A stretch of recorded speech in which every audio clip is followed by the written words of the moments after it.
بالله أعوذ بالله من الشيطان الرجيم بسم الله الرحمن الرحيم الصلاة والسلام عليك يا رسول الله الصلاة والسلام عليك يا حبيب الله الصلاة والسلام عليك يا رحمة للعالمين لقد جاءكم رسول من أنفسكم عزيز عليه ما عنتم حريص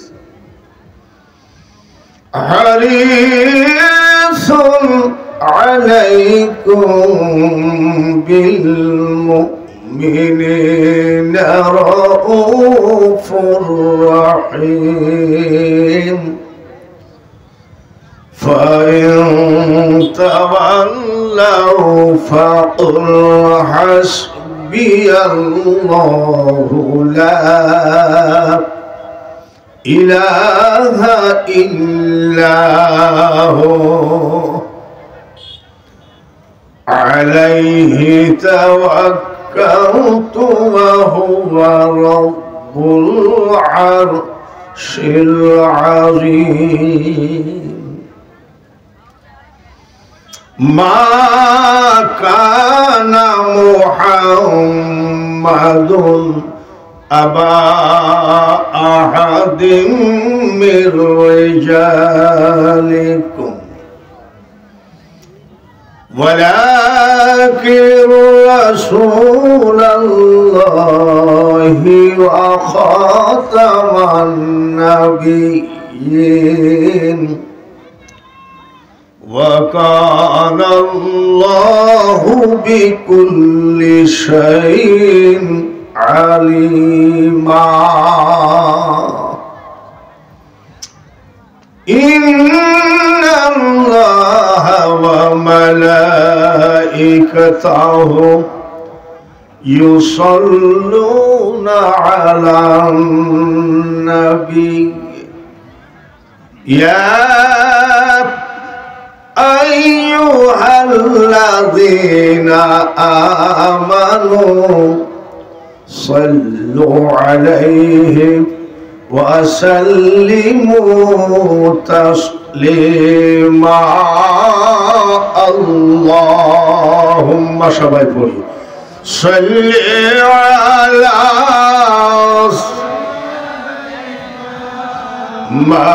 مولانا وعلى آله سيدنا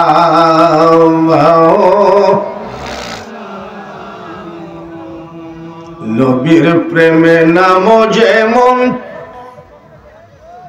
কেন বসে আছো বুঝি না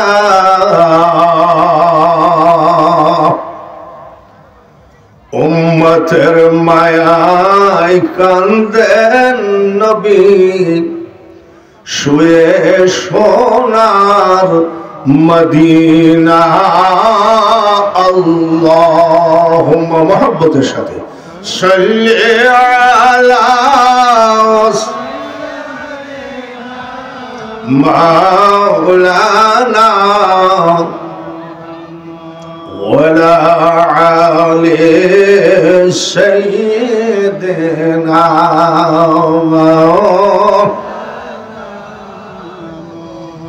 যেথায় থাকো যে অবস্থায় থাকো নবীজিকে ভুইল না নবীজিকে না ভুলিলে নবী তোমায় ভুলবেন না আল্লাহুম্মা সাল্লি সাইয়্যিদিনা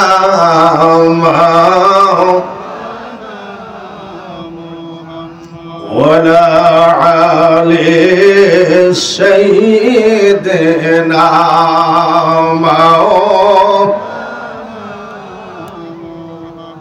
মুনাজাত করি আল্লাহুম্মা আমিন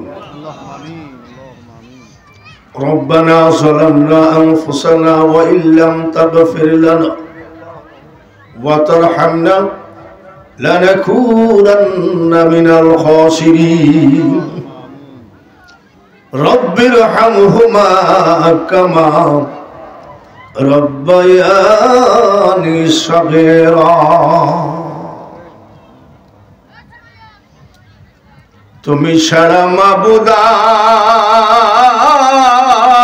আর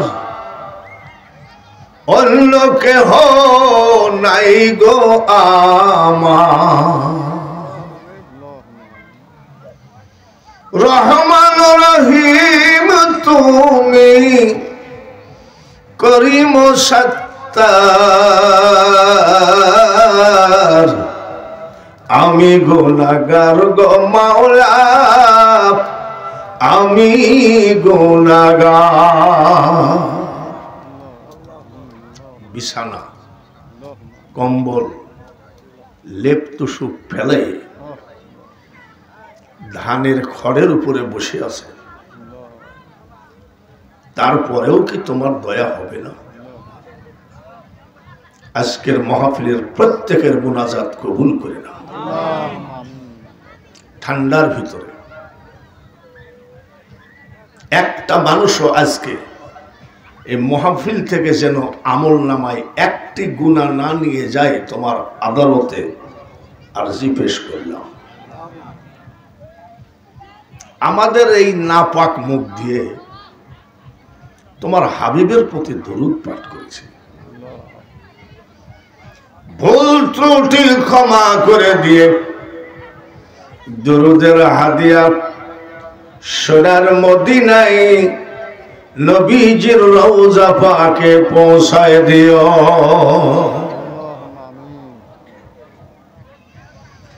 তামাম পৃথিবীর নবী বলি গৌস কুতুব আউলিয়া আম্বিয়া শহীদ শহীদান সাহাবায়ে কেরাম খুলাফায়ে রাশিদিন পীর মাশায়েখ ওলি বুজুর্গ প্রত্যেকের দরবারে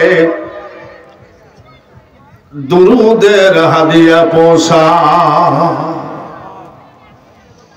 এই জমিনে ঘুমিয়ে আছে হযরত শাহ মখদুম রহমতুল্লাহ আলাইহি এই জমিনে ঘুমিয়ে আছে শাহ শরীফ জিন্দানি রহমতুল্লাহ আলাইহি সহ সকল ওলিদের দরবারে দুরুদের হাদিয়া পৌঁছা ডাইনে বামে পিছনে সামনে পর্দার আড়ালে যতগুলি বান্দা বান্দি হাত তুলেছে কারো মা কবরে কারো বাবা কবরে সব তোমার জানা যতগুলো এতিম সন্তান হাত তুলেছে কিয়ামত পর্যন্ত প্রত্যেকের মা বাবার কবরকে জান্নাতের টুকরা বানিয়ে দাও সাল্লাল্লাহু তাআলা আলা খায়রি খালকিহি মুহাম্মাদিন ওয়া আলা আলিহি ওয়া আসহাবিহি আজমাইন وارحمنا معهم لا إله إلا الله محمد رسول الله لا إله لا إله لا إله لا إله لا إله إلا الله محمد رسول الله صلى الله عليه وسلم মহান আল্লাহ পাকের দরবারে কোটি কোটি শুকরিয়া আদায় করি। আল্লাহ পাক যে আজকের এই জান্নাতের বাগানে হাজির করেছেন, খুশি আছেন? সবাই খুশি আছেন? বলেন আলহামদুলিল্লাহ। নুনদাহ পশ্চিম পাড়া যুব সমাজ সুন্নি সংগঠন কর্তৃক আয়োজিত ৫ম বার্ষিকী বিরাট ইসলামী জলসা সভাপতিত্ব করছেন জনাব মোহাম্মদ আজিজুর রহমান গেদা, সভাপতি উত্তরবঙ্গ ট্যাঙ্ক লরি শ্রমিক ইউনিয়ন বাগাবাড়ি শাহজাদপুর সিরাজগঞ্জ, সহসভাপতি হযরত মাওলানা আলাউদ্দিন সাহেব, প্রধান অতিথি প্রফেসর ডক্টর এম এ মোহিত সাহেব, আরো আছে। প্রধান বক্তা হযরত মাওলানা হাসানুর রহমান হুসাইনি নকশবন্দি ঢাকা। আমার আগে ওয়াজ করলেন হযরত মাওলানা জুমারত হোসেন নন্দা, বলেন আলহামদুলিল্লাহ। হযরত মাওলানা জুমারত হোসেন একেবারে মাল বাইন্দি নিয়ে বসছে নাকি, চেষ্টা করেছে মানুষকে বোঝানোর জন্য কিতাব দিয়ে, ঠিক কিনা বলেন আলহামদুলিল্লাহ। প্রধান বক্তা যিনি, ওনার সাথে আমি অনেক ওয়াজ করছি।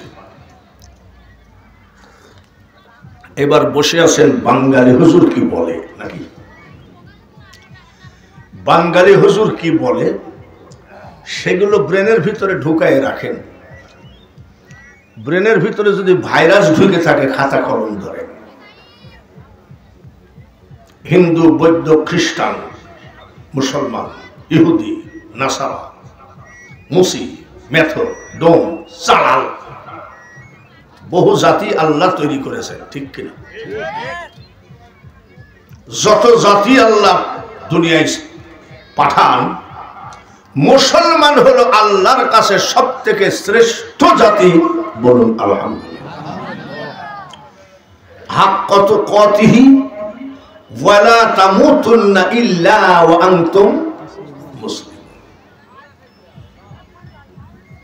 তাহলে আমরা কি পাইলাম? পৃথিবীর যত জাতি আছে আমরা কি জাতি? শ্রেষ্ঠ জাতি। কি জাতি? সব জাতিরই ধর্ম আছে, যতই ধর্ম লাফালাফি করুক, ইসলাম ধর্ম আল্লাহর মনোনীত ধর্ম। ইন্নাদ-দীনা ইনদাল্লাহিল ইসলাম, বলুন আলহামদুলিল্লাহ। দুটো জিনিস পেলাম, জাতি আমরা শ্রেষ্ঠ, ধর্ম আমাদের শ্রেষ্ঠ।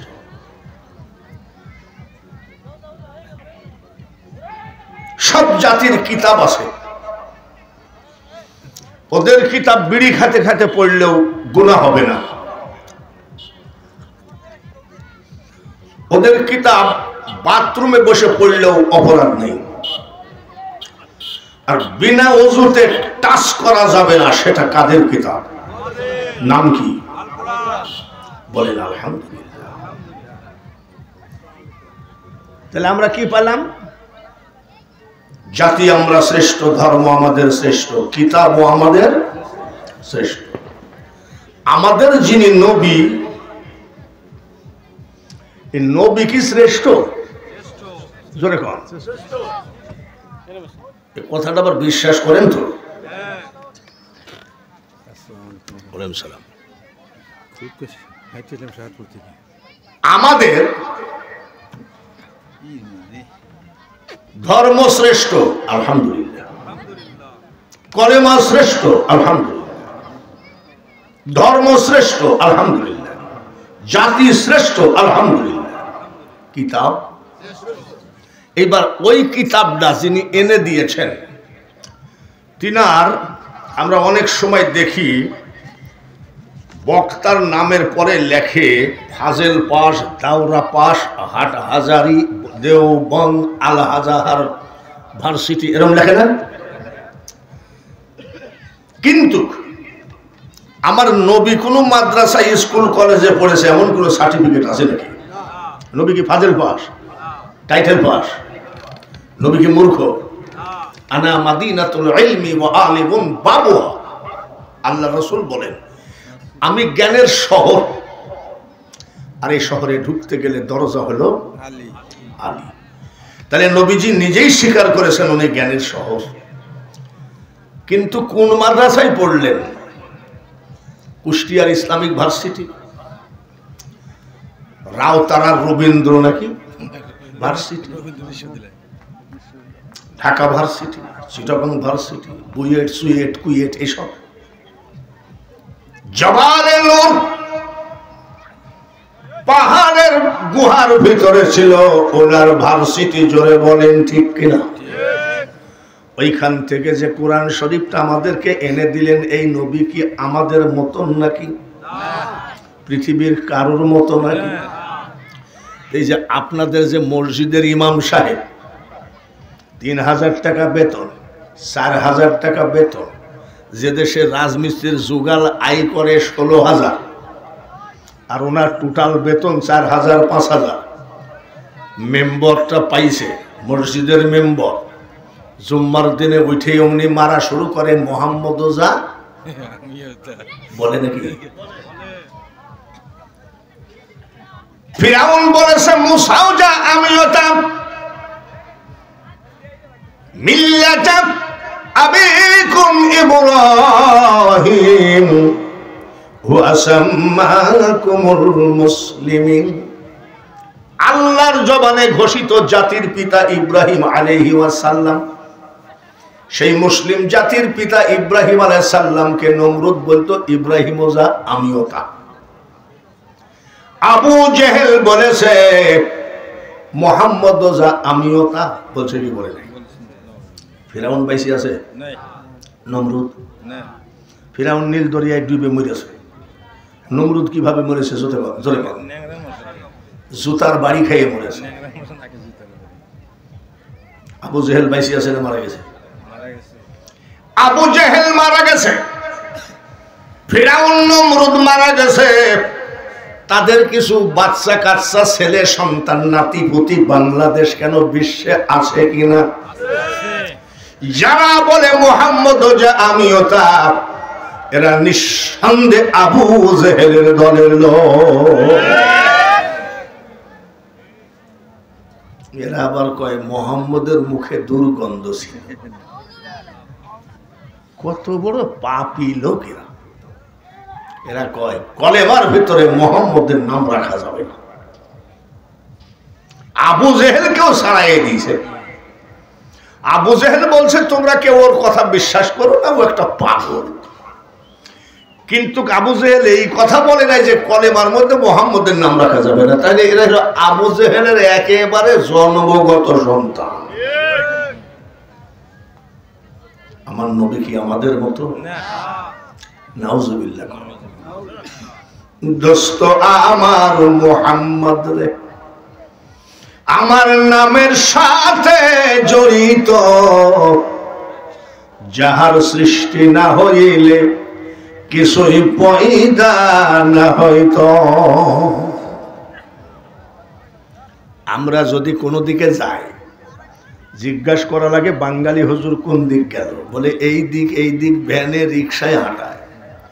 আমার দয়ার নবীজি যেই দিক দিয়ে হেঁটে যেতেন জিজ্ঞাসা করা লাগতো না। আধা ঘন্টা বরাবর মেশকো আম্বরের ঘ্রাণ ওই রাস্তায় পাওয়া যেত। সাহাবায়ে কেরাম ওনার ঘাম মুবারক ছোট ছোট বোতলে ঢুকায় রাখতেন। নবীজি বলেন, আমার ঘাম তোমরা বোতলে ঢুকাও কেন? বলে, ইয়া রাসূলুল্লাহ, ইয়া হাবিবাল্লাহ, আপনি যখন থাকবেন না, আমরা ছেলে মেয়ে বিয়ে দিব, দামি আতর কিনতে পারবো না। বুঝলাম না, আমি বলছি ঘামের কথা, তোমরা আতরের কথা বলছো। হুজুর, আপনার ঘাম মুবারক যদি আমরা জুব্বার উপরে একবার লাগাই, 40 দিন পর্যন্ত ওই জুব্বা ধোয়ার পরেও মেশকো আম্বরের ঘ্রাণ আমরা পাই। নবীজি তাহলে আমাদের মতন নাকি? নবীজির মা আমেনা বলছে, আমার ছেলে খাতনা দেওয়া অবস্থায় এসেছে। খাতনা কাকে কয়? কারা দিয়ে দেয়? এখনকার হাজাম তো ওই জায়গায় মলম টলম লাগায়, অবশ করে, আধুনিক মেশিন দিয়ে কাটে।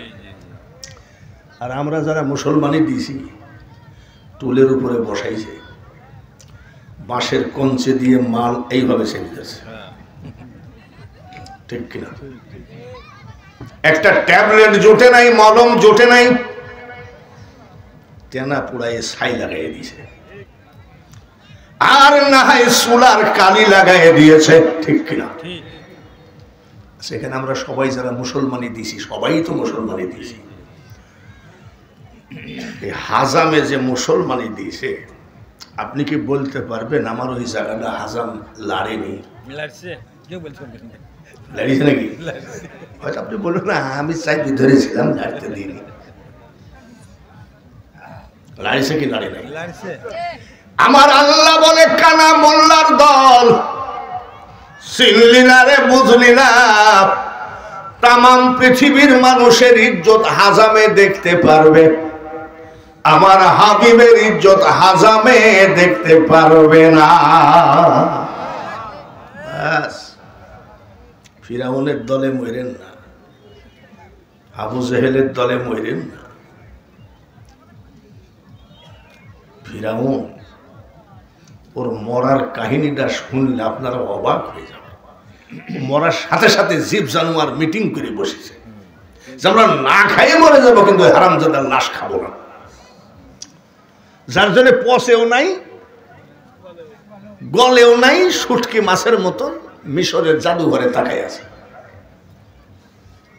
নিজের স্ত্রীকে উলঙ্গ করে মানুষের ভিতরে অপমান করেছে এই কাফের। শুধু তাই না, এই বদমাইশ কি করলো জানেন? কাফন চুরি করে করে ব্যস্ত হোক, নাউজুবিল্লাহ, কবরস্থানের কাফন চুরি করে ব্যস্ত।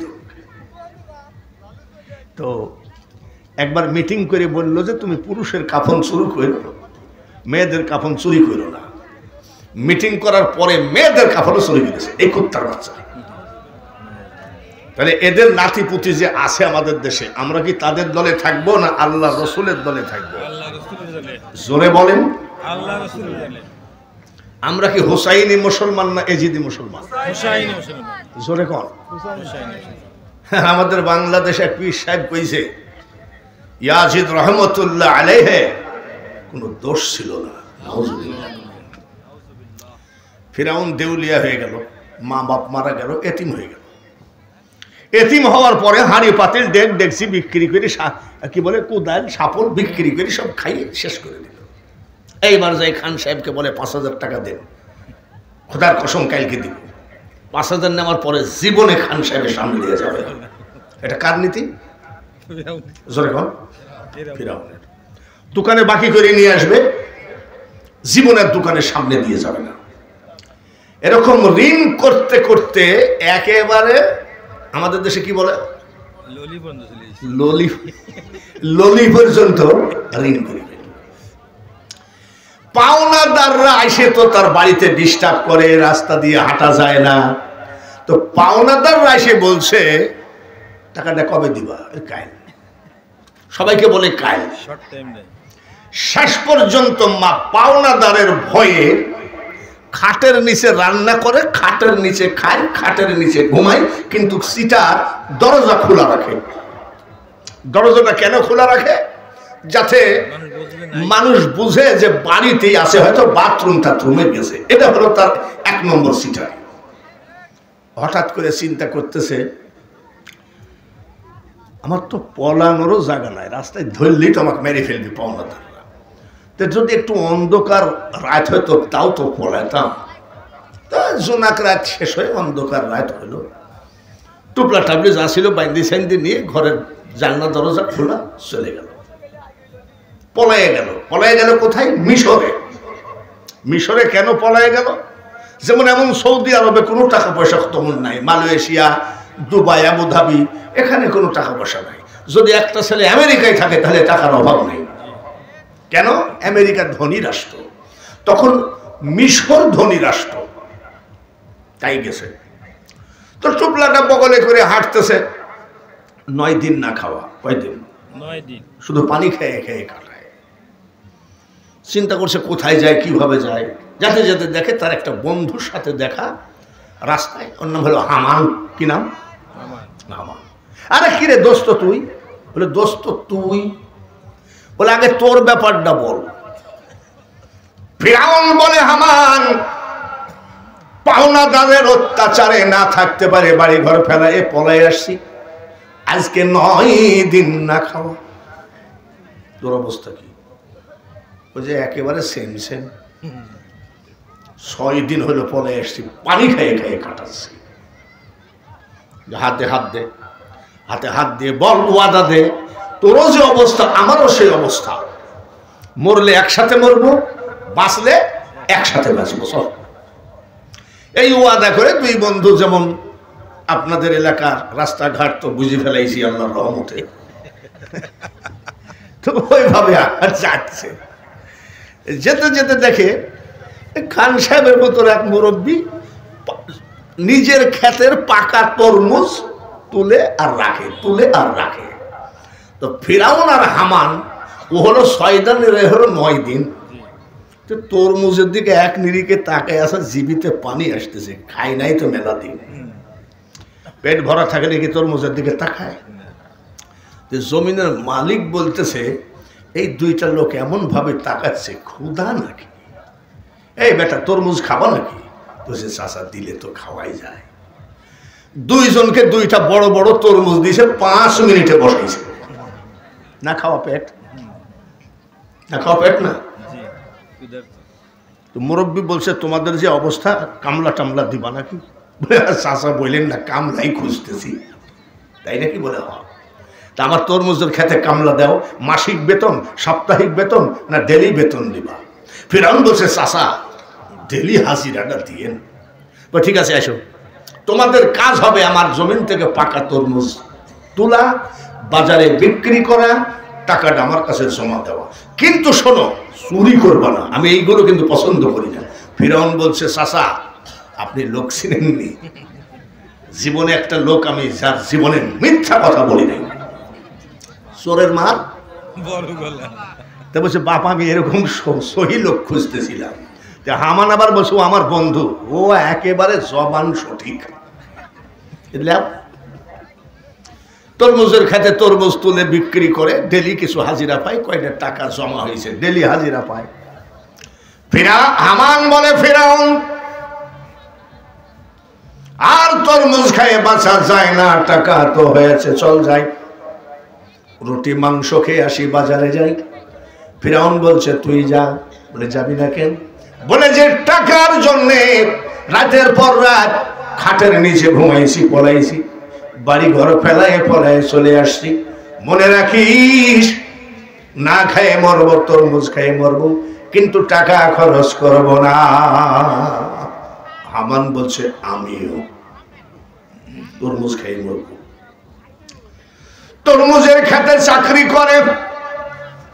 হঠাৎ করে মিশরের বাদশাহ একটা সরকারি চাকরির দিক লাভ দিল।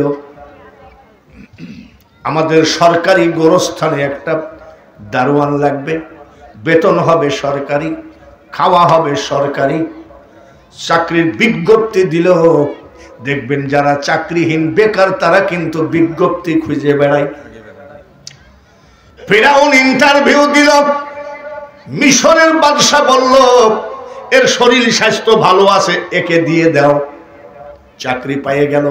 গোরস্থানে চাকরি করতে গেলে আবার একটু সাহসেরও দরকার নাকি? আমি এক রাত গোরস্থানে থাকতাম, এক রাত তো দূরের কথা, আমি একা একা গোরস্থানে 1 ঘন্টা থাকতে পারতাম। হয়তো বলতে পারেন আন্তর্জাতিক খ্যাতি সম্পন্ন বক্তা, টাইটেল তো কম না, আপনারা তো ভয় কেন? আপনার ভয় নেই নাকি? ভয় আছে সবার। গোরস্থানে রাত 3টার সময় একা যাই আপনার আব্বার কবরে যাই, বলেন আসসালামু আলাইকুম ইয়া আহলাল কবর। আপনার আব্বা যদি বলে কেবা আসিস, ওই জায়গায় শেষ। জীবন তো ফিরে আসা কঠিন। ফিরাউন সরকারি চাকরি পেল, হামানকে বলে হামান রে, মানুষের কাছা খুলতে দেরি লাগে, কপাল খুলতে দেরি লাগে না। এই দেখ সরকারি চাকরি, গোরস্থানে জয়েন করলো, চাকরি করে, সরকারি বেতন, সরকারি খাওয়া। গোরস্থানে লাশ আসে, মুখটা অন্যদিকে ঘুরাইয়ে রাখে, বলে ফিরাউন গেট খুলেন, বলে না। বলে কেন? সরকার আইন করেছে লাশ প্রতি 1 টাকা না দিলে গেট খোলা যাবে না। দেখেছেন, শুরু হয়ে গেছে। মানুষ মনে করে একটা টাকার জন্য লাশ নিয়ে বসে থাকা, এই না, 1 টাকা করে নেয় আর লাশ ঢুকাই। ওয়ামাকারু ওয়ামাকারাল্লাহু আল্লাহু খায়রুল মাকিরিন। আল্লাহর খেলা বোঝা মুশকিল, জোরে কোন ঠিক কি? বাইরে আমার হঠাৎ করে মিশরে মহামারী দিল, কলেরা, বসন্ত। দিল্লি 10টা 15টা লোক মারা যায়, 20টা লোক মারা যায়, কিন্তু মনে রাখেন ওটা হলো মহামারী। আমাদের দেশে এই হাবাইতি ভাইরাস না, মহামারী। 10টা 15টা 20টা লাশ আসে, ফিরাউন কয় অন্যদিকে মুখ ঘুরে থাকে, খুলেন। সরকার নিয়ম করেছে, আইন করেছে, কলেরা, বসন্ত, মহামারীতে যে মারা যাবে লাশ প্রতি 2 টাকা। আগে ছিল কয় টাকা? 1 টাকা ছিল, এখন কত? 2 টাকা। এইভাবে অবৈধ টাকা কামাইতে কামাইতে টাকা হলো 2 বস্তা। কত? 2 বস্তা হইছে। ফিরাউন কয় হামান রে, যে টাকার জন্য রাতের অন্ধকারে বাড়ি ছেড়ে পলাই আসলাম, এক কাজ কর, তুই 1 বস্তা নিয়ে ঘুমা আর আমি 1 বস্তা নিয়ে ঘুমাই। সকালবেলায় ঘুম থেকে উঠে বলছে হামান তুই থাক, আমি একটু রাজার সাথে দেখা করে আসি। রাজার সাথে? আরে তুই একটা গোরস্থানের দারোয়ান আর রাজা তোর সাথে দেখা করবে? বলে দারোয়ান হলেও তোর সরকারি। হামান বলছে আমাকেও নিয়ে যাই, এই ওসিলায় রাজার মুখটা আমিও দেখবো। গেছে গেছে। রাজা বলতেছে তুমি গোরস্থানের দারোয়ান না? বলে হ্যাঁ। কেন এসছো? বলে জাহাপানা, আমার টাকার গাদি। বাদশাহ চিন্তা করিয়ে কোন পাগল, বাদশার সামনে টাকার গল্প দেয় একজন পাগল। গোরস্থানের দারোয়ান। কত টাকা আছে? জাহাপানা 2 বস্তা। 2 বস্তা কোথায় পেয়েছো? সরকারি বেতন 1 টাকাও খরচ করি নাই, সর্বপ্রথম 1 টাকা করে লাশ প্রতি ঝাড়িয়েছি। এই যে মহামারী গেল 2 টাকা করে ঝাড়িয়েছি।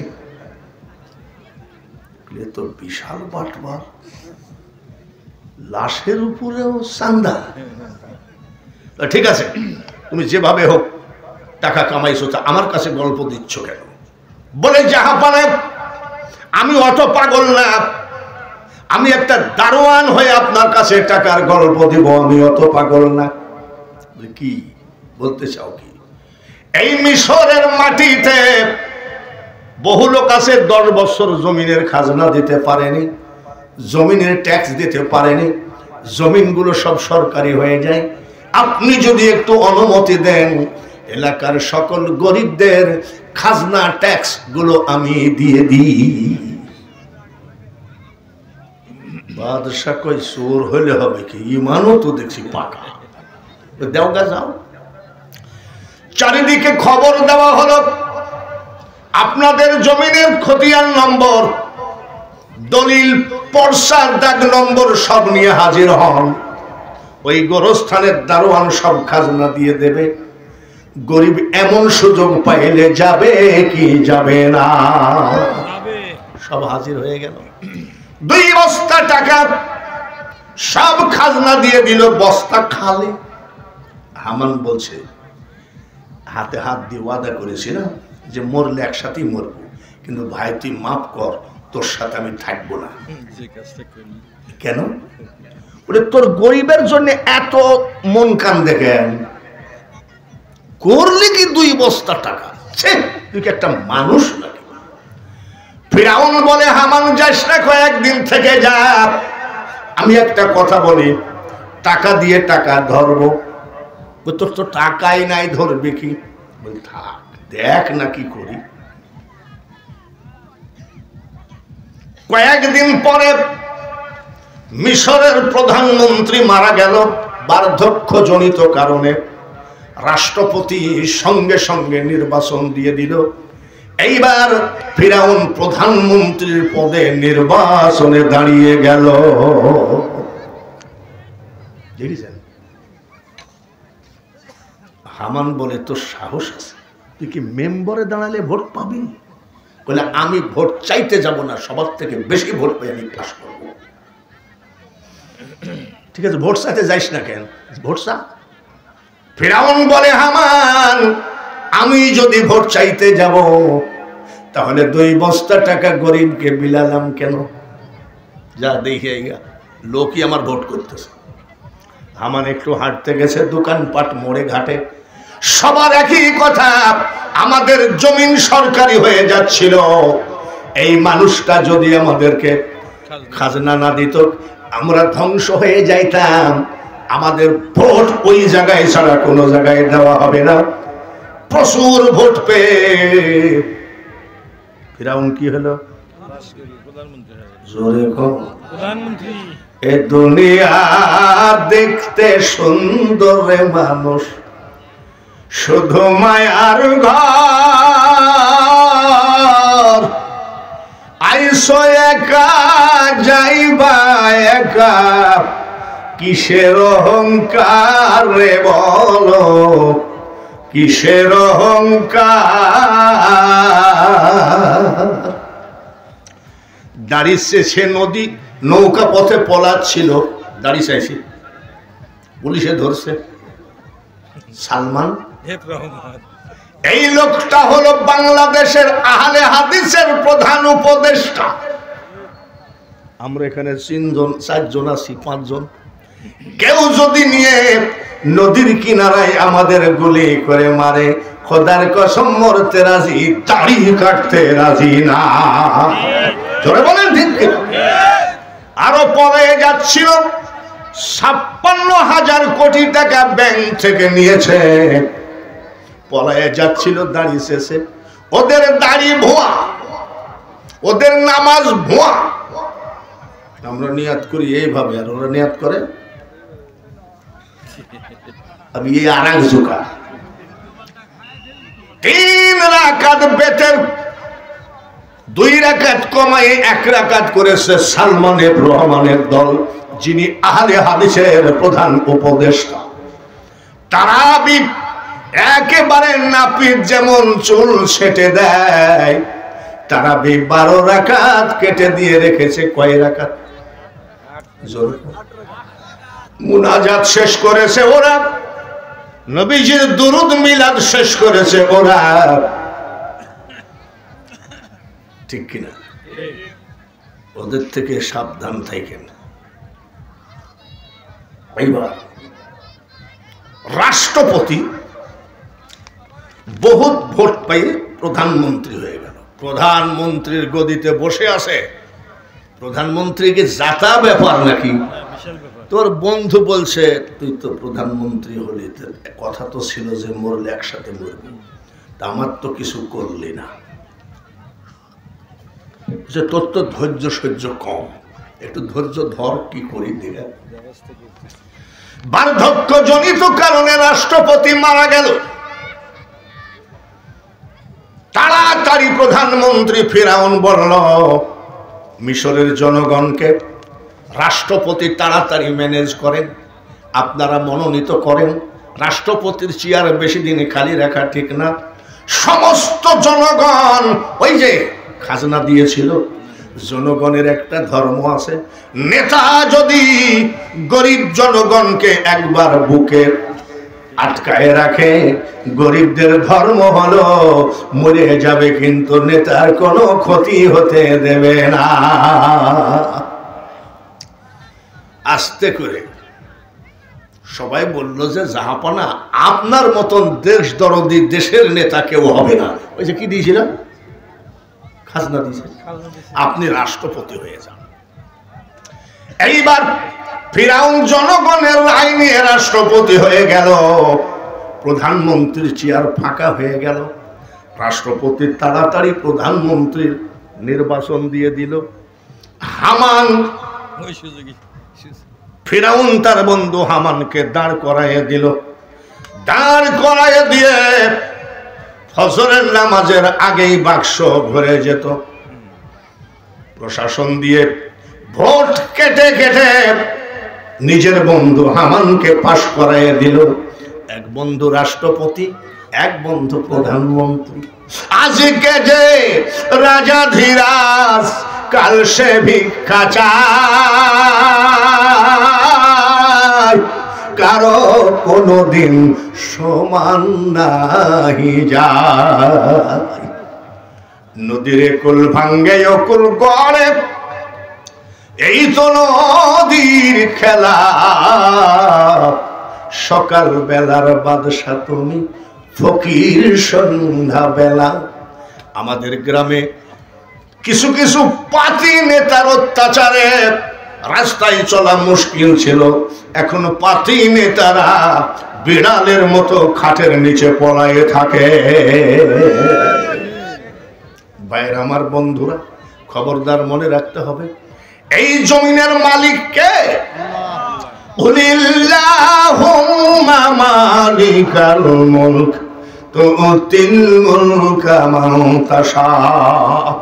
চেয়ারের মালিক আল্লাহ। বক্তারে ভিতরে যেন অহংকার না আসে। আমার 47 বছর বয়সে কত বক্তা দেখলাম, কিন্তু গুনতে যাই দেখি এখন সে বক্তা আর মার্কেটে না।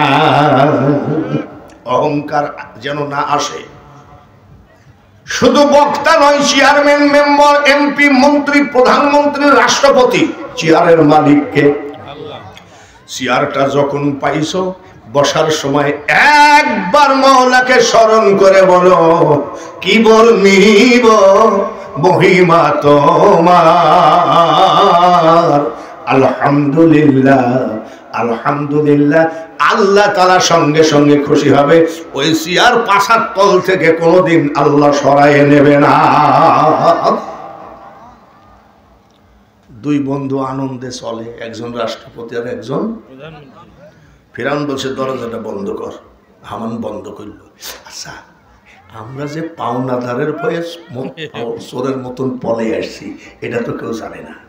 আমরা যে তরমুজের খেতে কামলা দিয়েছি, এটা তো কেউ জানে না। আমরা যে গোরস্থানের দারোয়ান, এটা তো কেউ জানে না। এই হট করে রাষ্ট্রপতি আর তুই প্রধানমন্ত্রী হয়ে গেলি, আমাদের কোনো শত্রু মত্র নাই তো? চোরের মন।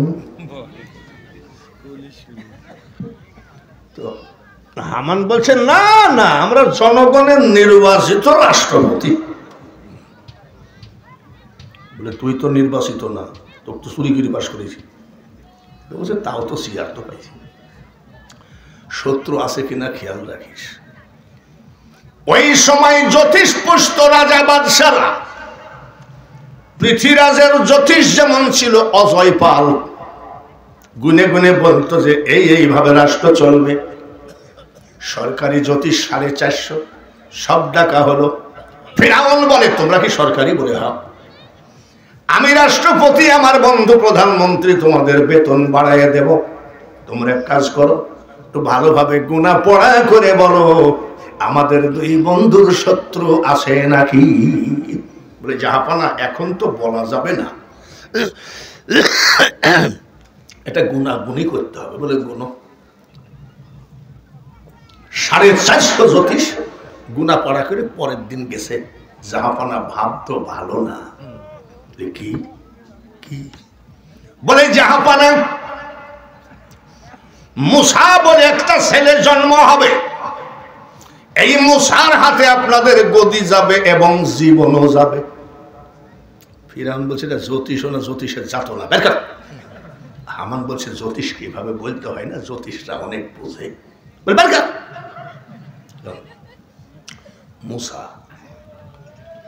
মুসা যদি জন্ম হয় এক কাজ কর, বাচ্চা যা আছে সব মেরে ফেল, মেয়েদের পেটে যে বাচ্চা আছে ওটাও মেরে ফেল। একে কি বলা হয়? স্বৈরাচারী। কি বলা হয়? জোরে বলেন, কি বলা হয়? স্বৈরাচারী। রাষ্ট্রপতির হুকুম পাইয়ে প্রধানমন্ত্রী বাচ্চা মারতে লাগলো, পেটের বাচ্চা মারতে লাগলো, মারতে মারতে 80,000। কত? জোরে কম। ফিরআউন একদিন বলছে যে জ্যোতিষ যে বলে গেছে মুসার কথা, আমি তো ঘুমের মধ্যে মুসা মুসা করি। অবৈধ রাষ্ট্রপতি ওই রকমই করে। বাচ্চা কি মারিছিস? আরে ওস্তাদ বস 80,000। কত? 80,000। ওই তাহলে শেষ। জ্যোতিষ ডাক, জ্যোতিষ ডাইকে বলছে দেখো তো আমার বন্ধু 80,000 বাচ্চা মারেছে, এর ভিতরে মুসা মরছে নাকি? বলি গণনা পড়া করে, ভালো করে গণনা পড়ানো করো। 450 জ্যোতিষ এসে বলল জাহাপানা আপনার বন্ধু 80,000 কেন, 80 লক্ষও যদি মেরে ফেলে, মুসার বয়স এখন 3 মাস। মারহাবা কোন নারায়ে তাকবীর। মার কোলে আনন্দে লালন পালন হচ্ছে। ফিরআউন কয় গটা ওঠ, এই কি মারামারিছিস? আসলটাই তো বাইসে আছে। হামান বলছে কারোর বাচ্চার বুকে লেখা থাকে নাকি যে এটা মুসা? তোকে প্রধানমন্ত্রী বানাইছি, তুই একটা চৌকিদার হওয়ার বন্ধু বন্ধু ঝগড়া করছিস। তুই আমার কাছে কথা শুন। বলে হ কি বল। নুন্দা গ্রামে যখন তুই ঢুকবি, তুই যদি আগেই বলিস হ্যালো আজকে নুনদাহ গ্রামে যাব, তাহলে তো সব বাচ্চা পলায় রাখবে, ঠিক কিনা?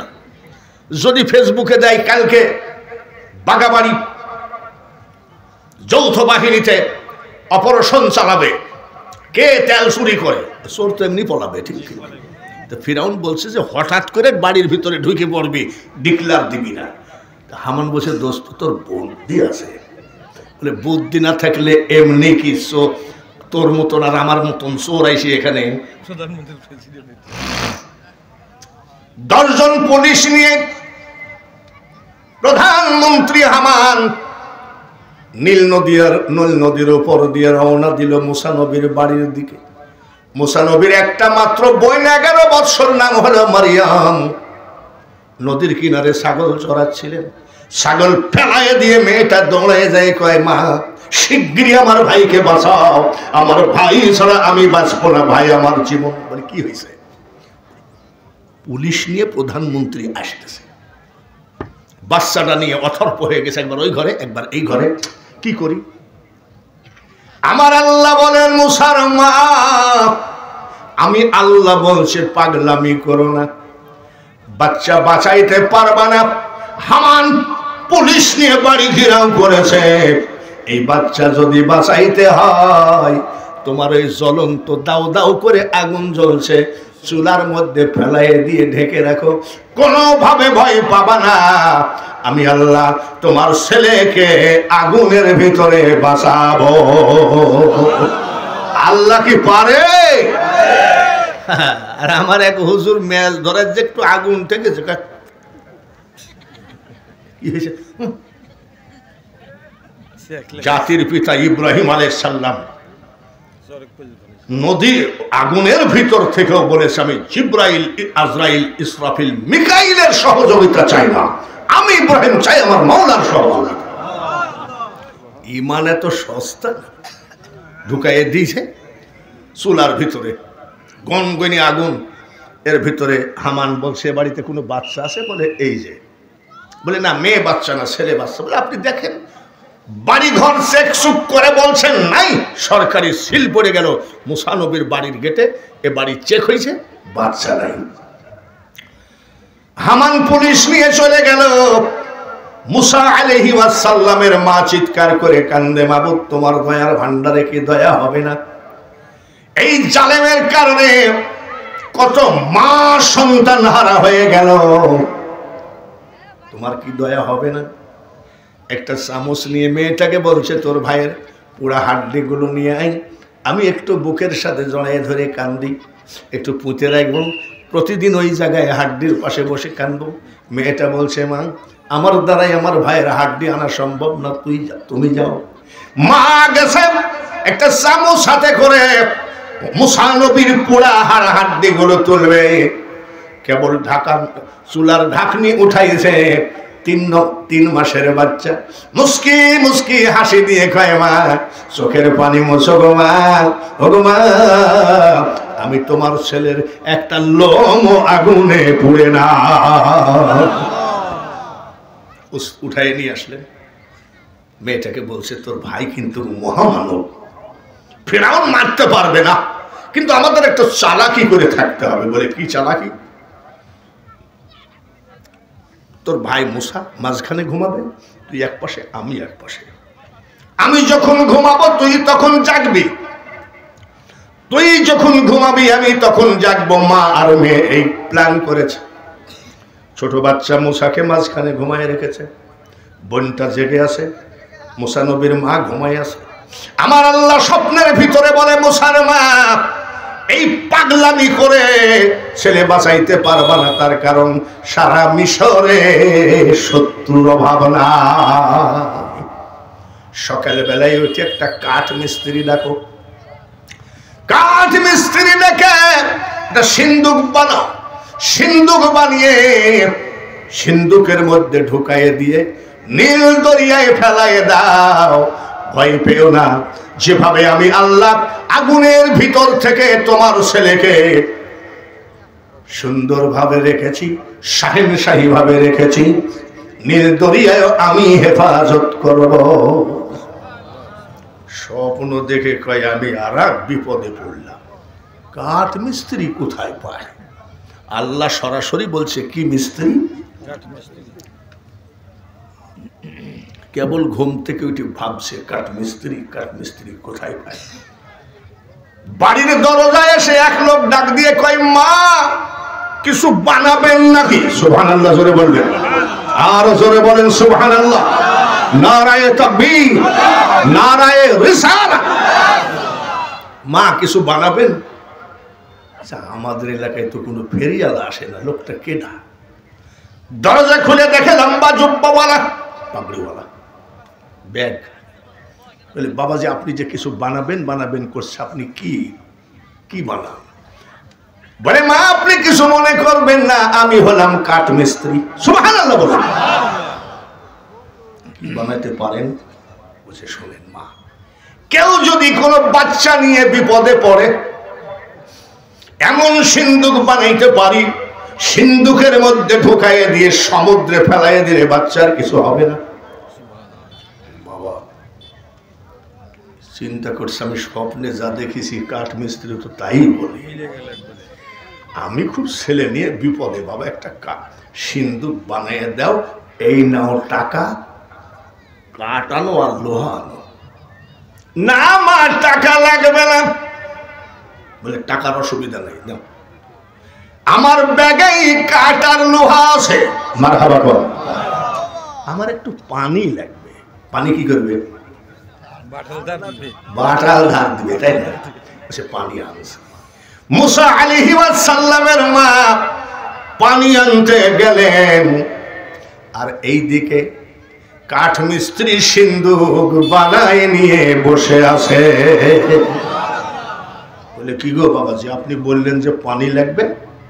বলে মা আগের কিছু ধার ছিল, আগের কিছু ধার ছিল।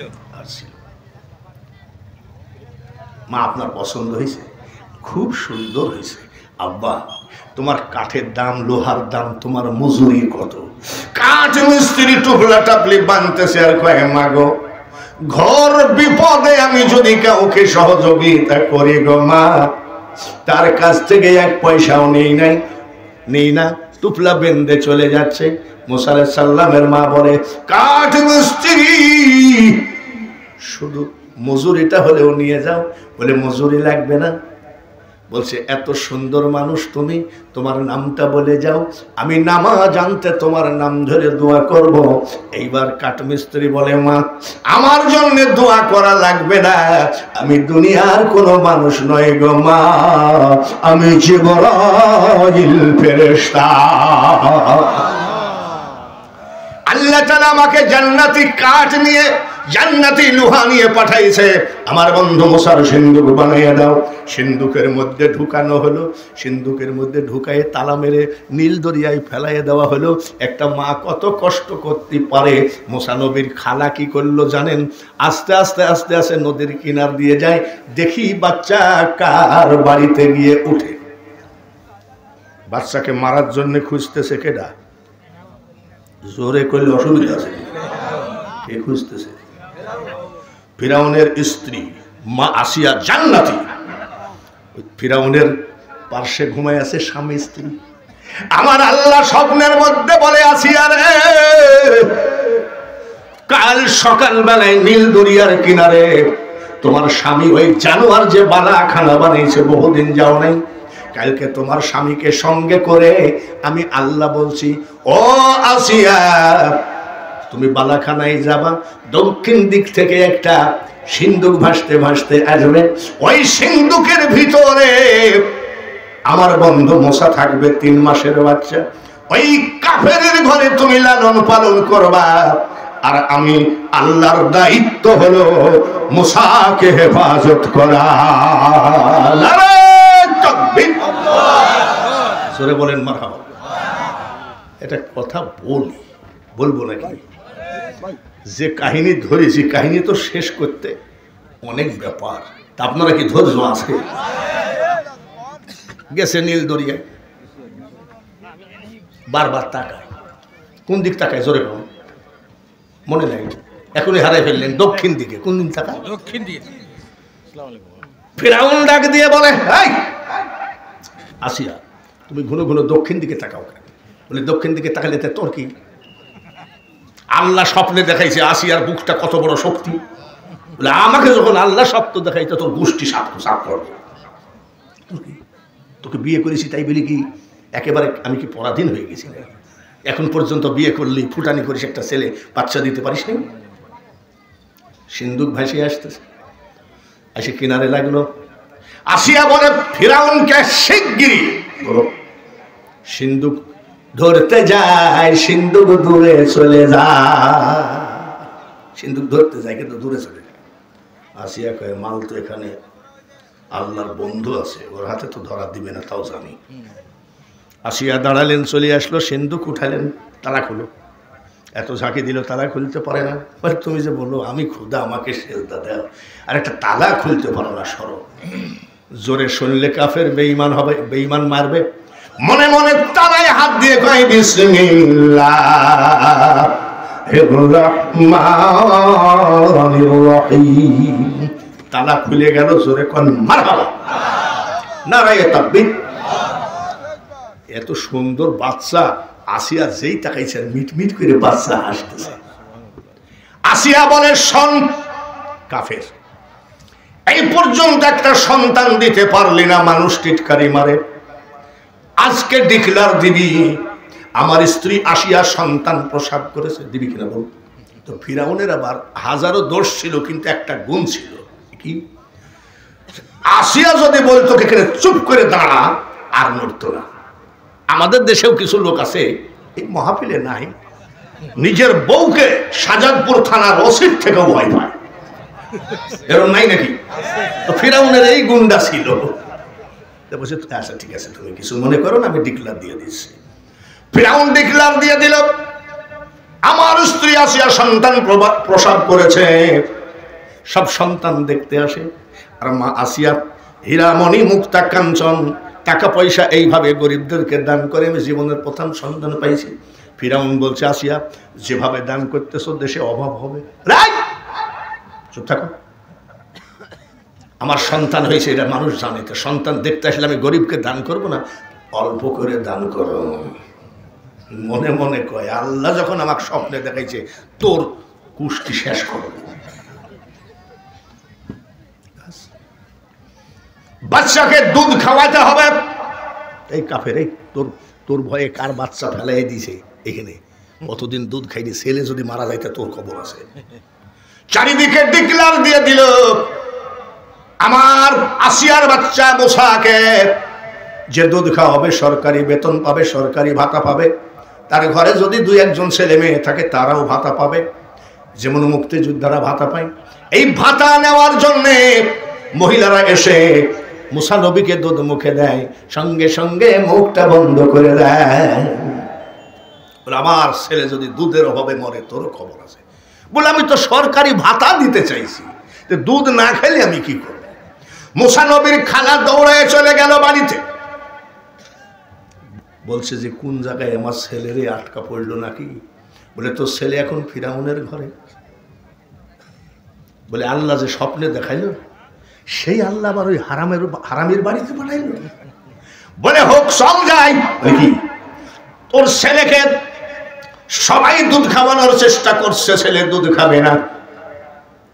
তুই এক কাজ কর, তুই যাই দুধ খাওয়া, বেতন উঠা, তোর মেয়েটারও বেতন লে, সরকারি ভাতা। বলে তাই নাকি, চলো।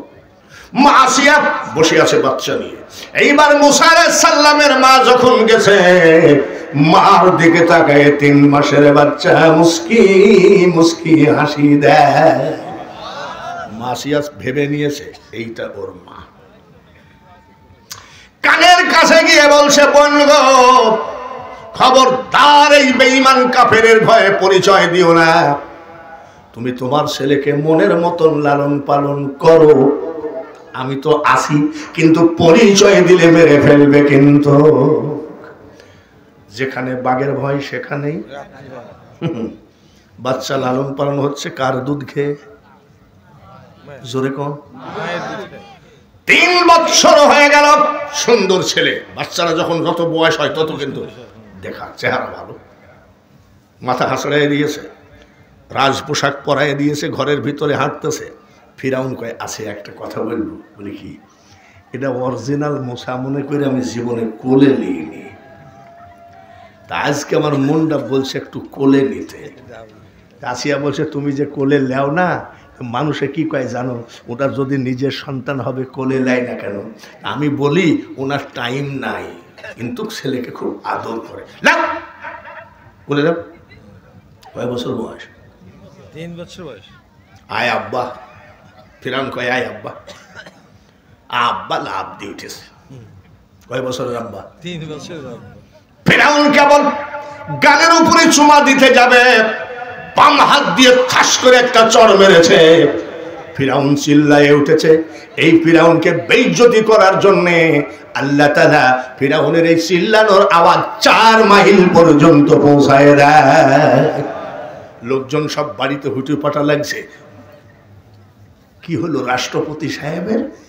আসিয়া কয়, এবার হয়েছে তো, এই বাচ্চার একটা চড়ে চিৎকার করতেছ, আর তুমি কও আমাকে সেজদা দাও, আমি খোদা। এখন লোককে কি বুঝ দিবা বলো?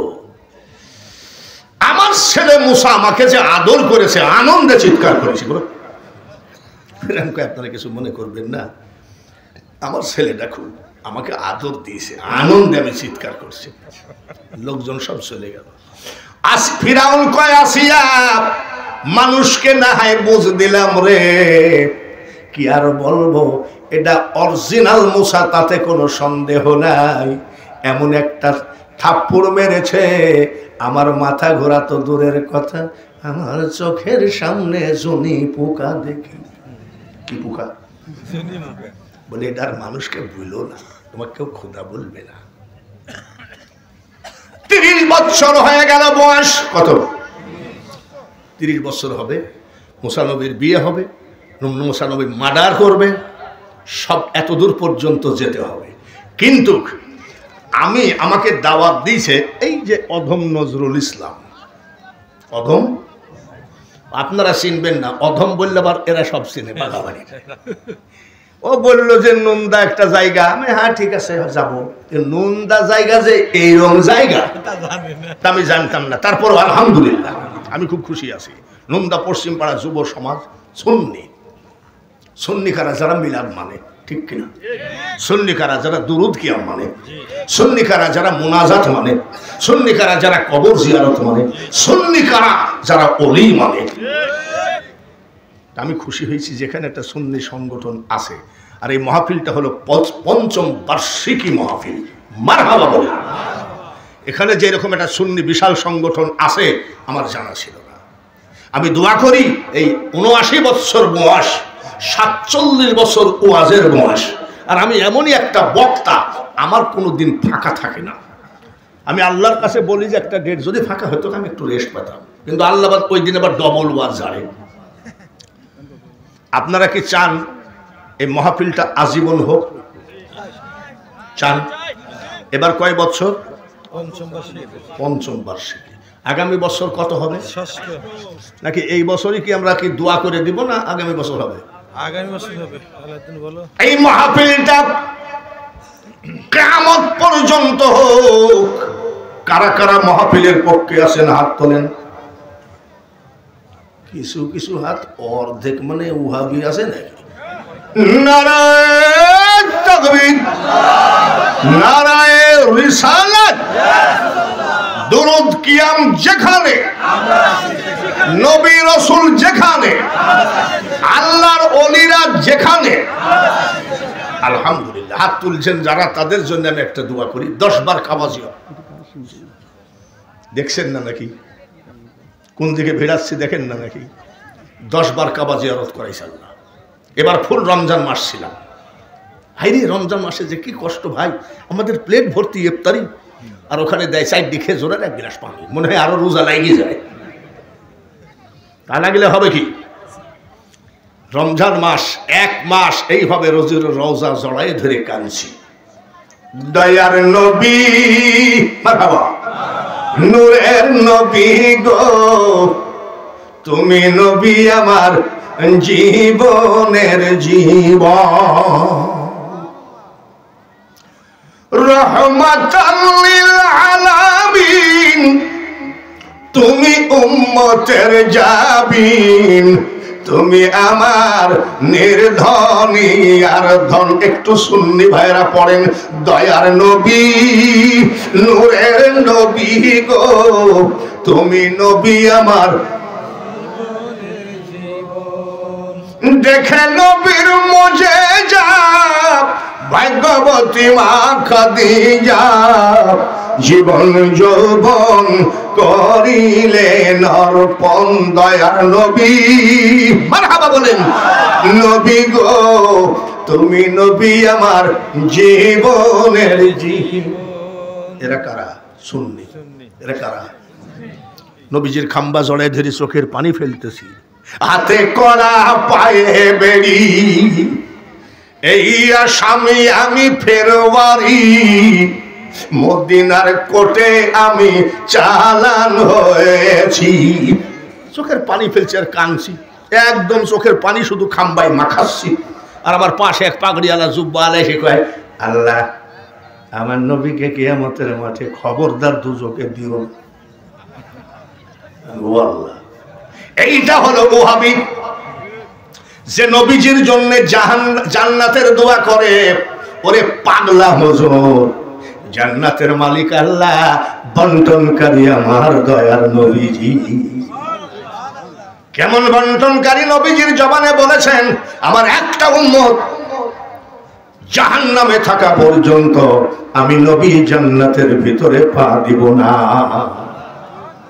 আমি যদি 10 বার কাবা জিয়ারত করে থাকি, যারা যারা আজকে মাহফিলের পক্ষে হাত তুলেছেন, এই হাতগুলোর জন্য আমি এই মাসে একটা দোয়া করি। কয়টা?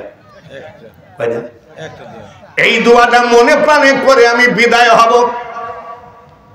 দোয়াটা হলো, মাবুদ যেন এই মাহফিলের পক্ষে যারা হাত তুলেছে এদেরকে কাফনের কাপড় পরার আগে যেন একবার হজের কাপড় পরা। এই দোয়াটা কি ছোটখাটো দোয়া নাকি? কাফনের কাপড় পরার আগে যেন হজের কাপড় পরায়। সবাই বলেন আমিন। বাবাজিরা, ওয়াজটা তো ফিরাউনের ঘরে খাই 30 বছর বয়স হলো মুসা আলাইহিস সালাম, এখানে তুই আসছিলাম না? তো আমাকে ডাকে কি জন্যে তো জানিনি। আমাকে ডাকলেই মনে করবে যে সেখানে কিছু কালেকশন করাই লাগবে। এটা আমার জীবনে বিশাল উপহার। কালেকশন ছাড়া আমাকে ডাকে না।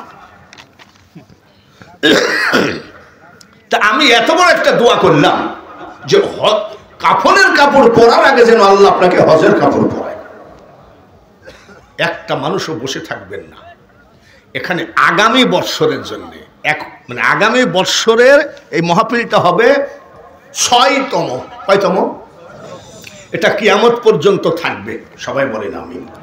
তো আপনাদের কাছে আমার অনুরোধ, আপনি যদি আহলে সুন্নাত ওয়াল জামাত করেন, সুন্নি করেন, সুন্নিয়তকে বাঁচাইতে গেলে অর্থের প্রয়োজন। ওদের বিভিন্ন দালালিতে টাকা আসে, ওদের চামড়ার টাকা, ধান আদায়, রাস্তায় বসে দানকারীর মা বাপের আল্লাহ, এর আছে না? কিন্তু সুন্নিদের একমাত্র আছে আল্লাহ, আর আছে রাসূল, আর আছে বাবা শাহ মখদুম, আল্লাহর ওলিরা। আমি চাদরটা আপনাদের মাত্র 10 মিনিটের মধ্যে শেষ করবেন, তার কারণ মুসা নবীর কাহিনী না বলে আমি কিন্তু যেতে পারবো না। একটা মানুষও বসে থাকবেন না, আগে সুন্নিয়ত বাঁচান, আমার নবীজির এই সুন্নিয়তের মাহফিলের বাঁচান, মিলাদ বাঁচান। একজন এখানে বসেন তো। একটা মানুষও বসে থাকবেন না বাবা। যদি মনে করেন বসে থাকেন তাহলে মনে করবো ওহাবিদের বাতাস লেগেছে। আব্দুল জব্বার 1000 নারায়ে তাকবীর। আবেদ আলী গরিব মানুষ, কয় টাকা? 120 টাকা নারায়ে তাকবীর। কি ব্যাপার? সুন্নি করেন, খালি ওহাবি